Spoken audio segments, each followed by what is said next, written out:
Bahay na fish pan pa. Ay, oo nga. Ay, ba't ba ganyan?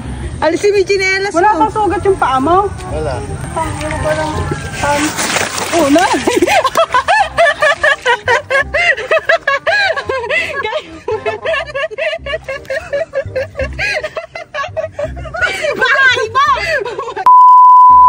Papunta nga ako, Mare, sa bahay nila nanay. Nandun kasi yung kapatid kong tagilid na madalang ko nang makita. Lumipat na kasi siya ng bahay at umalis na sa poder nila nanay. Kaso, Mare, may problema daw siya sa tinutulayan niya. Kaya naman naririto na yung to the rescue yung ate niya. Lilipat-lipat ka kasi, ngayon memerwisyo ka.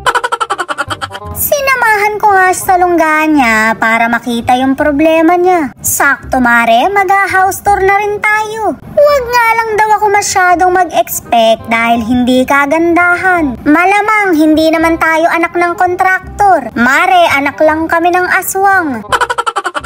Ayun na ba? Ayun na ba yung bahay mo? Dati ka bang baka? Eto na ba? Ayun na, guys. Oh, tapos meron po ditong water. Yan. Ano ibig sabihin yan? Ah, yan. Ayun pala. Ayan. Bahay na fish pan pa. Ay? Oo nga. Ay, ba't ba ganyan? Ayan. Teka, kukunin ko lang yung sagwang ko. Ay, gago. Alip po nga aabutin mo. Shoot, Mare, ilang buwan na raw yung tubig dito. Nandito na rin naman ako, kaya iha-house tour ko na. Mare, may choice pa ba ako? Alisin mo yung chinelas mo. Wala kang sugat yung paa mo? Wala. Naputang, wala parang Oo na.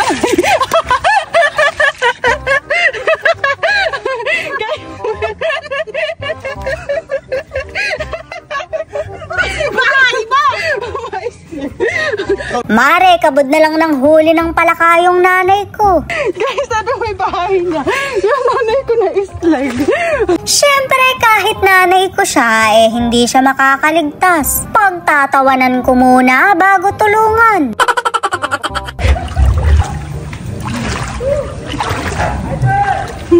Grabe, Mare, pagsubok yung araw-araw na tinatahak niya. Wala namang ulan pero may tubig pa rin dito. Ang mahirap kasi, Mare, yung mga sakit na makukuha. Hindi naman na basta bahato dahil naipon na to dito.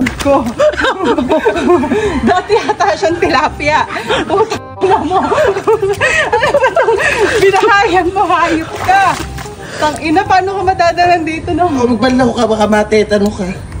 Sko po, mineral pa pang... Napaka-araw, puta na baha. Alam, flood control. Boost kasi mga korap. Yung chinelas mo na, iniwan mo na doon. Mabaon eh. Oh, ayan. Ayan po yung bahay ng kapatid ko. Oh, puta. Slide pa ako. Ang ganda ng bahay ng kapatid ko, ano? Grabe. May saging pa, oh. Ayan. Andun yung bangka niya. Ganda, ano? Kainam din.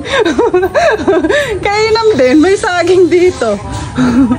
Oh, sige, house tour mo kami bago ka ma-bad trip. House tour mo kami kahit bad trip ako. Sisilip ka muna din, baka may cobra na naman. Ah, may ahas ba dyan? Oh yes. Sige. Sitang ahas. Ayan, guys. Yung kabahay ng kapatid ko. Ay, may saksakan. Ayan. Oh, come in. Ay! Wow! Ang ganda! Wow, ang daming electric fan! Ayan, guys, meron siya electric fan dito. Tapos meron dito. Tapos may unan, ayan. Ay! May helicopter ba? Putang ina mo. Akala ko may bababang helicopter. Magkakasabi ka naman. Mainit nga, mainit. Ah, mainit nga ni. Oh, ito yung bahay ng kapatid ko. Pagkatapos mong makapaglaban sa baha, ayan, higaan agad. Kasi yung kuryente mo pa, Elpo. Bawa yan lang yung gamit niya. Oo. Ito yung mga gamit niya. Meron din akong katol. Sa gabi. Guys, so may katol siya sa gabi pag malamok. Patay mo na yung helicopter. Hoy, sayang ang kuryente. Patay yung helicopter mo. Siyempre, Inaasar-asar ko lang yung kapatid ko pero naaawa ako. Kabod na lang kasing lumaya sa bahay para magsarili.